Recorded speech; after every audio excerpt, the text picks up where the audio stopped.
ರಾಜ್, ದೇವಸ್ಥಾನಕ್ಕೆ ಬಂದ್ಮೇಲೆ ಸ್ವಲ್ಪ ಹೊತ್ತು ಕೂತ್ಕೊಂಡು ಹೋಗ್ಬೇಕು. ಬನ್ನಿ. ನಿಜ ಮುನಿಯಮ್ಮ, ಇದರಲ್ಲಿರೋ ರುಚಿ ಇನ್ಯಾವುದ್ರಲ್ಲೂ ಸಿಗಲ್ಲ.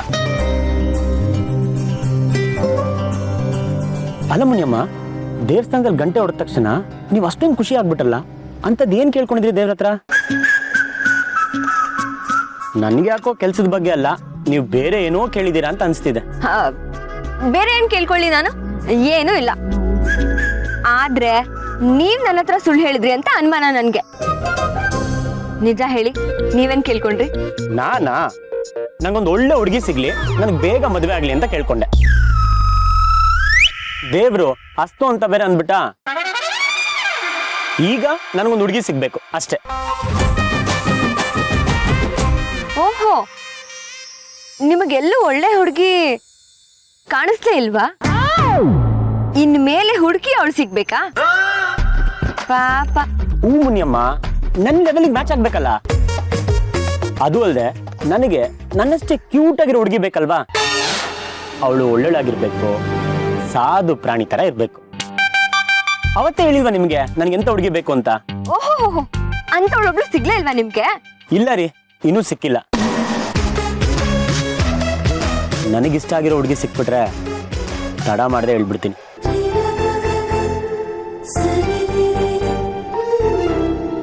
ಏನಂತ? ಹೇ ಹುಡುಗಿ, ನೀನು ತುಂಬಾ ಪ್ರೀತಿ ಮಾಡ್ತೀನಿ ಅಂತ. ಏನಂದ್ರಿ ನೀವು? ಇನ್ನೊಂದ್ಸರಿ ಹೇಳಿ. ಈ ತರ ನಮ್ಮ ಹುಡುಗಿ ಹತ್ರ ಹೇಳ್ತೀನಿ, ನಿಮ್ಮ ಹತ್ರ ನಾನು ಯಾಕೆ ಹೇಳಲಿ? ಸಾರಿ, ಸುಮ್ನೆ ಹಾಗೆ ಕೇಳ್ದೆ ಅಷ್ಟೆ. ಆದ್ರೂ ನಿಮ್ ಈ ಹುಡುಗಿ ಪುರಾಣ ಎಲ್ಲ ಸಾಕು, ನಿಲ್ಸಿ. ಅಲ್ಲ, ನೀವ್ ಅವಳಿಗೆ ಹೇಳೋದನ್ನ ನನ್ನ ಹತ್ರ ಯಾಕೆ ಹೇಳಿದ್ರಿ ಅಂತ ನಾನ್ ಕೇಳಿದ ತಕ್ಷಣ ನೀವ್ ಹೇಳ್ಬಿಡ್ತೀರಾ? ಹೋಗ್ರಿ. ಅದ್ ಸರಿ, ಅದೇನು ಬೆಳಗ್ಗೆಯಿಂದ ನನ್ನ ಹತ್ರ ಏನೋ ಹೇಳ್ಬೇಕು ಅಂತಿದ್ರಲ್ಲ, ಏನದು? ಈಗ ಹೇಳ್ಬೇಕಾ? ಈಗ್ಲೇ ಹೇಳ್ಬೇಕು. ಬಾಕಿ ಎಲ್ಲಾನು ಮಾತಾಡ್ತೀರಾ, ಅದೇನು ಅಂತ ಹೇಳಕ್ಕಾಗಲ್ವಾ? ಹೇಳಿ. ನೀವ್ ಈ ತರ ಸಡನ್ ಆಗಿ ಕೇಳ್ಬಿಟ್ರೆ ನಂಗೆ ಏನ್ ಹೇಳ್ಬೇಕಂದ್ರೆ ಗೊತ್ತಾಗ್ತಿಲ್ಲ. ಪಾಪ, ನನ್ ಟೀಚರು, ನೀವು ಸ್ಟೂಡೆಂಟು, ಹೆಂಗ್ ಭಯ ಪಡ್ತಿದ್ದೀರಾ ನೋಡಿ. ಹೇಳ್ರಿ ಸುಮ್ನೆ. ದೇವ್ರೆ, ಇವ್ರು ನೋಡಿದ್ರೆ ವಿಷಯ ಹೇಳಿ ಅಂತಿದ್ದಾರೆ, ಹೇಳಿದ್ರೆ ಒಪ್ಕೋತಾರ ಅಂತ ಕೇಳಿದ್ರೆ ನೀನ್ ಗ್ರೀನ್ ಸಿಗ್ನಲ್ ಕೊಟ್ಟೆ. ಈಗ ಧೈರ್ಯ ಮಾಡಿ ನಿನ್ ಸನ್ನಿಧಿಲಿ ಎಲ್ಲ ವಿಷಯ ಹೇಳ್ಬಿಡ್ತೀನಿ. ಹೇಳ್ರಿ.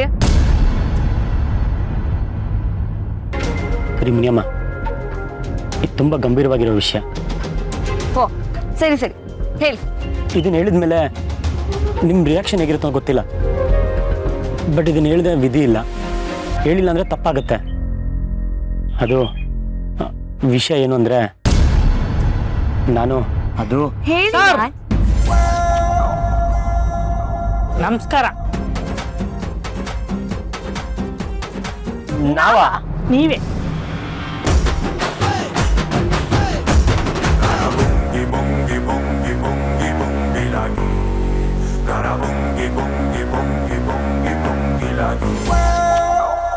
ಇವನಾವನ್ರಿ ಮಲ್ನಾಡಲ್ಲಿ ಗೋವಾ ಡ್ರೆಸ್ ಅಲ್ಲಿ ಇದ್ದಾನೆ.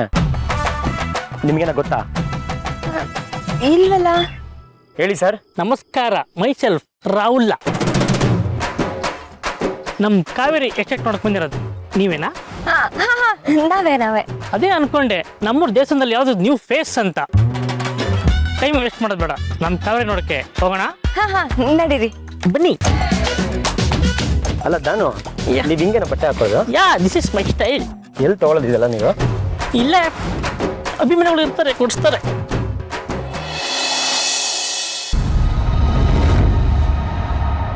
ಕಾಂಚನ, ಯಾಕೆ ಎಷ್ಟು ನರ್ವಸ್ ಆಗಿದ್ಯಾ? ಅಕ್ಕ, ಅದೇನಿಲ್ಲ, ಅದು ದಿಶಾ ಇನ್ನೂ ಬಂದಿಲ್ವಲ್ಲ, ಅದಕ್ಕೆ ನೋಡ್ತಾ ಇದ್ದೆ ಅಷ್ಟೇ. ಅಲ್ಲ ಕಡೆ, ದಿಶಾ ಹೋಗಿರೋದು ಆಫೀಸಿಗೆ ತಾನೆ, ಜೊತೆಲಿ ಇವರು ಇದಾರಲ್ವಾ, ಯಾಕಷ್ಟು ಟೆನ್ಷನ್ ತಗೋತ್ಯಾ? ಇನ್ನೇನ್ ಬರ್ತಾರ ಬಿಡು. ಓ, ಬಂದೇ ಬಿಟ್ರು. ಹಾಯ್ ಅಮ್ಮ. ದಿಶಾ, ಹೇಗಿತ್ತು ಆಫೀಸು? ತುಂಬಾ ಚೆನ್ನಾಗಿತ್ತಮ್ಮ. ದಿಶಾ, ನೀನೇನು ಆಫೀಸ್ ನೋಡ್ಕೊಂಡ್ ಬರಕ್ ಹೋಗಿದ್ಯಾ? ಚೆನ್ನಾಗಿತ್ತು ಅನ್ನೋದಕ್ಕೆ ಕೆಲಸ ಹೇಗಿತ್ತು ಅಂತ ಕೇಳಿದ್ದು. ನನಗಂತೂ ಆ ಪ್ರಶ್ನೆ ಕೇಳೋಷ್ಟು ಧೈರ್ಯ ಇಲ್ಲಪ್ಪ. ಇವಳ ಕೆಲಸ ಮಾಡೋದ್ರಲ್ಲಿ ಒಂಚೂರು ಆಸಕ್ತಿ ಇಲ್ಲ. ಆಫೀಸಲ್ಲಿ ಕುತ್ಕೊಂಡು ಸುಮ್ಮನೆ ಟೈಮ್ ಪಾಸ್ ಮಾಡಿರ್ತಾಳೆ. ಹೌದಮ್ಮ ಕಾಂಚನ, ನನಗೂ ಅದೇ ಯೋಚನೆ ಆಗಿತ್ತು.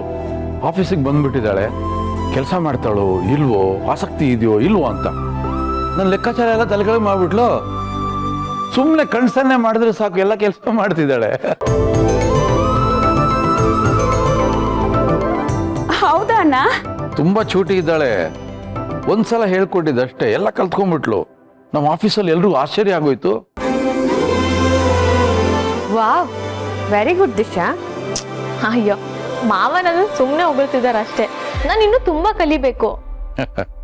ನೀನೇನು ಯೋಚನೆ ಮಾಡಬೇಡಮ್ಮ, ನಾನಿದ್ದೀನಲ್ಲ, ನಿನಗೆಲ್ಲವನ್ನ ಹೇಳ್ಕೊಡ್ತೀನಿ. ಹೇಗೂ ನೀನು ತುಂಬಾ ಅಚ್ಚುಕಟ್ಟಾಗಿ ಕಲಿತಾ ಇದೀಯಾ. ನಮ್ಮ ಮನೆ ಮಕ್ಕಳೆಲ್ಲ ಒಟ್ಟಿಗೆ ಸೇರ್ಕೊಂಡು ನನ್ನ ಸಂಸ್ಥೆಯ ಸಮಸ್ತ ಜವಾಬ್ದಾರಿಯನ್ನು ವಹಿಸ್ಕೊಂಡ್ಬಿಟ್ರೆ ಅದಕ್ಕಿಂತಲೂ ಸಂತೋಷ ಇನ್ನೇನಿದೆ ನನಗೆ. ನಡೆಸ್ತಾರೆ ರೀ. ನಮ್ಮ ಅಮ್ಮೂ ಇದ್ದಾಳೆ, ಈಗ ದಿಶಾ ಕೂಡ ರೆಡಿ ಆಗ್ತಾ ಇದ್ದಾಳೆ. ಇವ್ರಿಬ್ಬರ ಜೊತೆ ನಮ್ ಸುಶಾಂತನು ಸೇರ್ಕೊಂಡ್ಬಿಟ್ರೆ ನಿಮ್ಗಿನ್ ಯಾವ ಚಿಂತೆನೂ ಇರಲ್ಲ. ಮಕ್ಳಿಗಾಗಿ ನೀವು ಕಂಪನಿನ ಕೊಟ್ಬಿಟ್ಟು ನೆಮ್ಮದಿ ಆಗಿರ್ಬೋದು ರೀ. ಎಲ್ಲಿಂದ ಎಲ್ಲಿಗೆ ಹೋದ್ರು ಈ ಸುಶಾಂತ್ ಸ್ಮರಣೆ ಮುಗಿಯಲ್ಲ ಅಲ್ವಾ? ಈ ಸುಶಾಂತ್ ದಿಶಾ ಜೊತೆ ನನ್ನನ್ನು ಸೇರಿಸ್ಕೊಂಡ್ರ ನೋಡ್ತೀರಿ, ಇಬ್ಬರನ್ನು ಸೈಡಿಗೆ ತಳ್ಳಿ ಎಲ್ಲ ನನ್ನ ವಶ ಮಾಡ್ಕೋತೀನಿ. ರೀ, ನಿಮಗೆ ಕಾಫಿ ತರ್ತೀನಿ. ಸರಿ. ದಿಶಾ, ನೀನ್ ಹೋಗಿ ಕೈ ಕಾಲು ಮುಖ ತೊಡ್ಕೊಂಡ್ ಬಾ, ನೀನು ಕುಡಿಯಕ್ಕೆ ಏನಾದ್ರು ಮಾಡ್ಕೊಡ್ತೀನಿ. ಹ್ಞೂ ಅತ್ತೆ. ದಿಶಾ, ಫ್ರೆಶ್ ಅಪ್ ಆಗ್ಬಿಟ್ಟು ಬೇಗ ಬಾರೆ.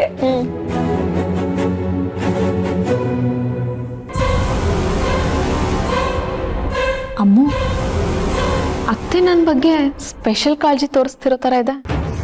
ಎಸ್ ದಿಶಾ, ನಾವು ತೋಡಿರೋ ಕೆಡ್ಡಕ್ಕೆ ಆನೆ ಬಂದು ಬೀಳ್ತಾ ಇದೆ. ಡೋಂಟ್ ವರಿ, ಎಲ್ಲ ನಾವು ಅನ್ಕೊಂಡಂಗೆ ಆಗತ್ತೆ. ಅದೆಲ್ಲ ನಂಗೆ ಗೊತ್ತಿಲ್ಲ ಅಮ್ಮ. ಸುಶಾಂತ್ ನನಗೆ ಸಿಕ್ಕರೆ ಅಷ್ಟೇ ಸಾಕು. ಅವ್ರ ಹಸ್ಬೆಂಡ್ ಅಂತ ಕೇಳಿದ ತಕ್ಷಣ ಆರಾಧನ ಅವ್ರ ಮುಖದಲ್ಲಿ ಯಾವತ್ತೂ ಆಗದಿರೋ ಬದಲಾವಣೆ ಆಯಿತು. ಅಂದರೆ ಅವರು ನನ್ನನ್ನು ಇಲ್ಲ ಇಲ್ಲ ಇಲ್ಲ, ಅವ್ರು ನನ್ನ ಫ್ರೆಂಡ್ ಅಷ್ಟೆ. ಸರ್ ಹೇಳಿ. ಹಾಂ ಬಂದೆ, ಒಂದು 10 ನಿಮಿಷ ಬರ್ತೀನಿ. ಸವಿಯಾದ ಸ್ನೇಹವೊಂದು ಅನುರಾಗವಾಗಿ ನಿಂತು. ಸಾರನ್ನ ಕರಿತಿದ್ದಾರೆ, ನಾವು ಹೋಗಿರ್ತೀನಿ, ಆಮೇಲೆ ಬಂದು ಫೋನ್ ಮಾಡಿ. Okay madam. ಅಮ್ಮ, ನೀನು ಅಷ್ಟೊಂದೆಲ್ಲ ಹೇಳಿದ್ರು ಅತ್ತೆ ನನ್ನ ಸುಶಾಂತ್ ಮದುವೆ ಬಗ್ಗೆ ಮಾತೇ ಆಡ್ಲಿಲ್ವಾ? ಇಲ್ಲ ದಿಶಾ, ಋಣಾನುಬಂಧ ಹೇಗಿದೆಯೋ ನೋಡೋಣ ಅಂತ ಮಾತನ್ನ ತೇಲ್ಸೇ ಬಿಡು. ಶಿಟ್, ಅಂದ್ರೆ ಅತ್ತೆಗೆ ನನ್ನನ್ನ ಸುಶಾಂತ್ಗೆ ಕೊಟ್ಟು ಮದುವೆ ಮಾಡಿಸೋದು ಚೂರು ಇಷ್ಟ ಇಲ್ಲ. ನನ್ಗಿದು ಅರ್ಥ ಆಗಿತ್ತು. ಅಮ್ಮ, ಇವಾಗ ಏನ್ ಮಾಡೋದು? ದಿಶಾ, ಕೂಲ್. ಒಂದೇ ಸತಿ ಆಗಲ್ಲ, ಸ್ಟೆಪ್ ಬೈ ಸ್ಟೆಪ್ ಅಚೀವ್ ಮಾಡಬೇಕು. ಅದಕ್ಕೆ ಅಲ್ವಾ ಅಮ್ಮ ನೀನ್ ಹೇಳ್ದಾಗೆ ನಾನು ಆಫೀಸ್ಗೆ ಹೋಗ್ತಾ ಇದ್ದೀನಿ, ಬಟ್ ಅದರಿಂದ ಏನೂ ಯೂಸೇ ಆಗ್ತಿಲ್ವಲ್ಲ. ಯೂಸ್ ಆಗ್ತಿಲ್ಲ ಅಂತ ನೀನು ಹೇಗೆ ಹೇಳ್ತೀಯ? ಏನೋ ಅಮ್ಮ, ನನಗಂತೂ ಅರ್ಥನೇ ಆಗ್ತಿಲ್ಲ. ಒಂದಂತೂ ನಿಜ ದಿಶಾ, ಅಪ್ಪ ಅಮ್ಮ ನಿನ್ನ ವಿಷಯದಲ್ಲಿ ಕನ್ವಿನ್ಸ್ ಆದರೆ ಸುಶಾಂತ್ ಏನು ಮಾಡೋದಕ್ಕಾಗಲ್ಲ. ಅವನು ಮನೆಗೆ ವಾಪಸ್ ಬರಲೇಬೇಕಾಗತ್ತೆ. ಅಲ್ಲ ಅಮ್ಮ, ಈಗಲೇ ಅಪ್ಪ ಅಮ್ಮನ ಮಾತು ಕೇಳ್ದೆ ಮನೆ ಬಿಟ್ಟು ಹೋಗಿದ್ದಾನೆ. ಇನ್ ಮದ್ವೆ ವಿಷಯದಲ್ಲಿ ಮಾತು ಕೇಳ್ತಾನ? ಕರೆದ ತಕ್ಷಣ ಬರ್ತಾನ? ಅಫ್ಕೋರ್ಸ್ ಕೇಳಲೇಬೇಕು. ಆಗಂತೂ ನಮ್ಮ ಮಾತು ಕೇಳಿಲ್ಲ, ಈಗಲಾದರೂ ಕೇಳಲೇಬೇಕು ಅಂತ ಅಮ್ಮ ಲಾಕ್ ಮಾಡ್ತಾರೆ ಅವನ್ನ.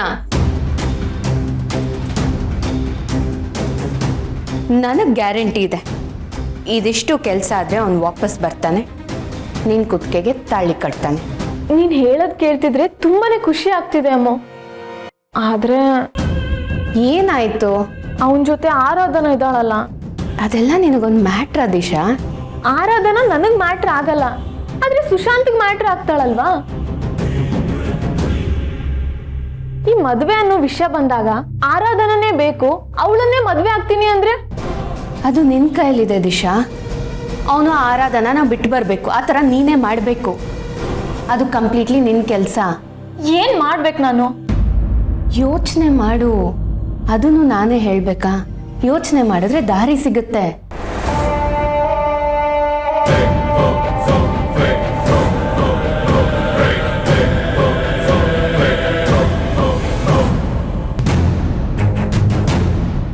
ಇಷ್ಟೊತ್ತಾದ್ರೂ ಇನ್ನೂ ಬಂದಿಲ್ವಲ್ಲ ಇವಳು.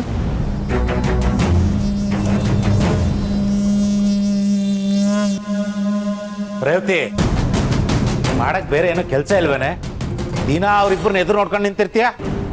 ಈ ಮನೇಲಿ ನಾವು ಇದೀವಿ, ನಮ್ಮ ಮೇಲೆ ಒಂಚೂರು ಗಮನ ಇರ್ಲಿ.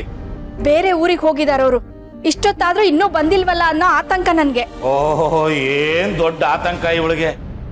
ಅಲ್ಲ ಕಣೆ, ನಿನ್ನ ಮಗಳ ಬಗ್ಗೆ ನನಗ್ ಗೊತ್ತಿರೋ ಅಷ್ಟು ನಿನಗೆ ಗೊತ್ತಿಲ್ವಲ್ಲೇ? ಸೂರ್ಯ ಮುಳುಗಕ್ಕಿನ್ನ ಮುಂಚೆ ಯಾವತ್ತಾದ್ರೂ ಮನೆಗೆ ಬಂದಿದ್ದಾಳ ಅವಳು? ಸಾಕ್ ಸುಮ್ನಿರಿ, ಅವಳ ಬಗ್ಗೆ ಇಂಥದ್ದೆಲ್ಲ ಮಾತಾಡಕ್ಕೆ ಅವಕಾಶ ಹುಡುಕ್ತಿರ್ತೀರಲ್ಲ ನೀವು. ಅವಳು ನನ್ ಮಗಳು, ಎಷ್ಟೊತ್ತಿಗೆ ಮನೆ ಸೇರ್ಕೋಬೇಕು ಅನ್ನೋ ಪ್ರಜ್ಞೆ ಅವಳಿಗಿದೆ. ಹೊರಟಿರ್ತಾರೆ, ಇನ್ನೇನ್ ಬಂದ್ಬಿಡ್ತಾರ ಏನೋ. ಇದನ್ನ ಕುರುಡ್ ನಂಬಿಕೆ ಅಂತಾರೆ.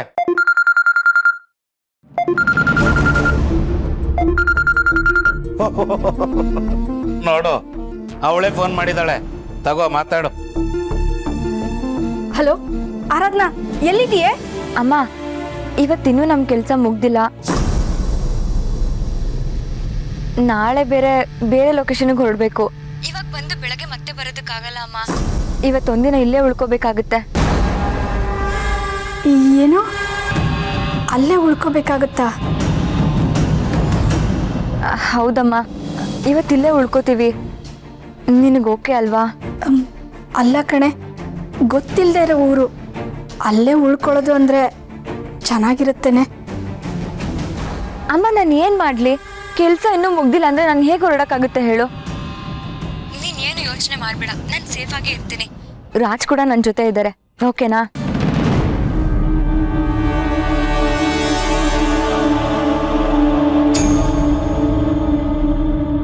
ಇನ್ನೇನು ಮಾಡೋದು, ಅಲ್ಲೇ ಉಳ್ಕೋ. ಸರಿ ಅಮ್ಮ, ನೀನು ಹುಷಾರು. ಸರಿ.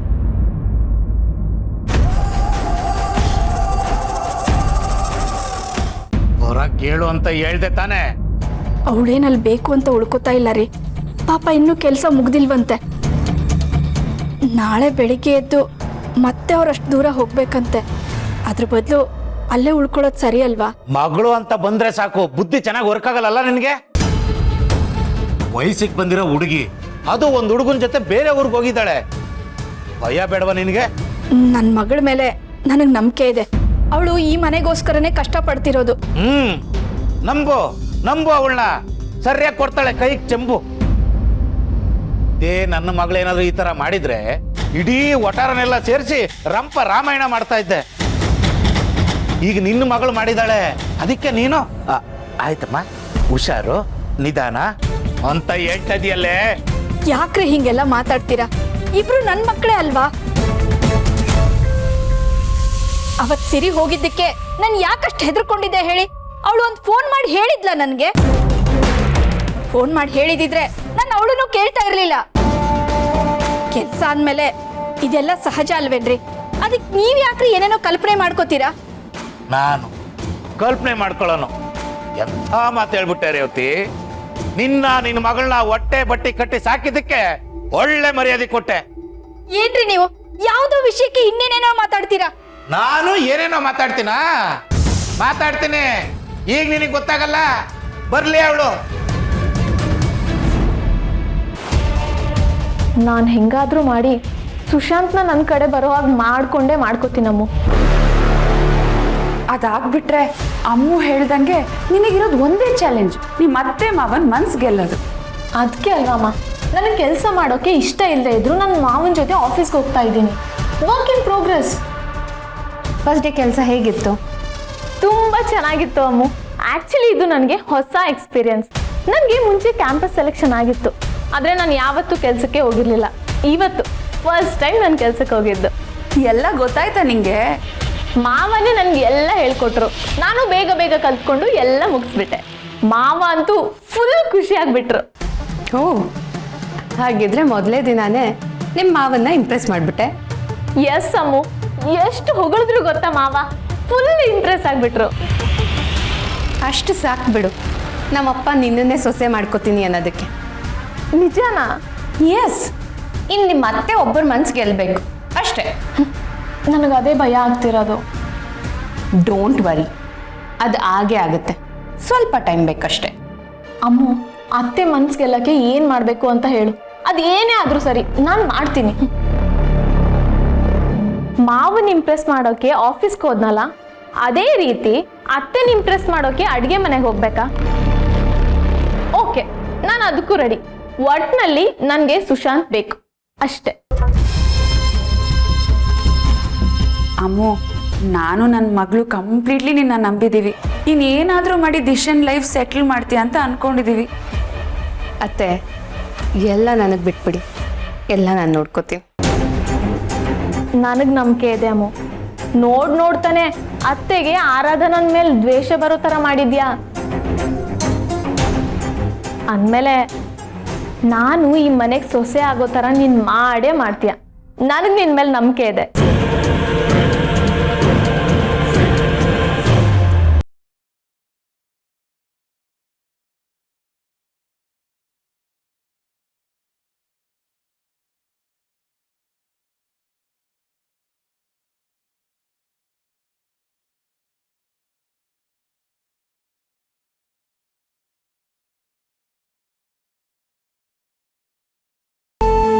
ಅನಿವಾರ್ಯಕ್ಕೆ ಒಪ್ಕೊಂಡಿದ್ದಾರೆ ಅಷ್ಟೇ. ಏನಂದ್ರೆ ನಾನು ಇಲ್ಲಿವರೆಗೂ ಯಾವತ್ತೂ ಹೊರಗೆ ಒಬ್ಳೆ ಉಳ್ಕೊಂಡೇ ಇಲ್ಲ. ನೀವೊಬ್ಬರೇ ಎಲ್ಲಿದ್ದೀರಾ? ನಾನು ನಿಮ್ಮ ಜೊತೆ ಇದ್ದೀನಲ್ವಾ?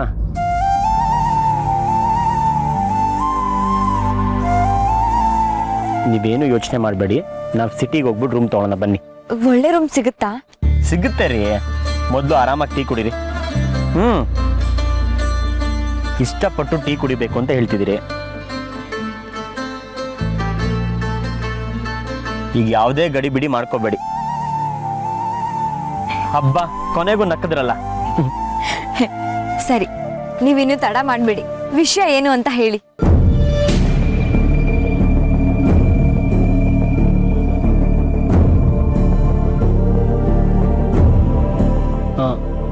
ಹೇಳ್ತೀನಿ, ಅದಕ್ಕಿಂತ ಮುಂಚೆ ನನಗೊಂದು ಹೇಳಿ. ಏನು? ಯಾವುದಾದ್ರೂ ವಿಷಯದಲ್ಲಿ ನಾನು ಸುಳ್ಳು ಹೇಳಿದ್ದೀನಿ ಅಂತ ನಿಮ್ಗೆ ಗೊತ್ತಾದ್ರೆ ಏನು ಮಾಡ್ತೀರಾ? ಅಲ್ಲ ರೀ, ನೀವ್ಯಾಕೆ ಸುಳ್ಳು ಹೇಳ್ತೀರಾ? ಅದು ನನ್ನ ಹತ್ರ. ನೀವ್ ಯಾವತ್ತೂ ನನ್ನ ಹತ್ರ ಸುಳ್ಳು ಹೇಳಲ್ಲ, ಅದು ನನಗೆ ಗೊತ್ತು ರಾಜ್.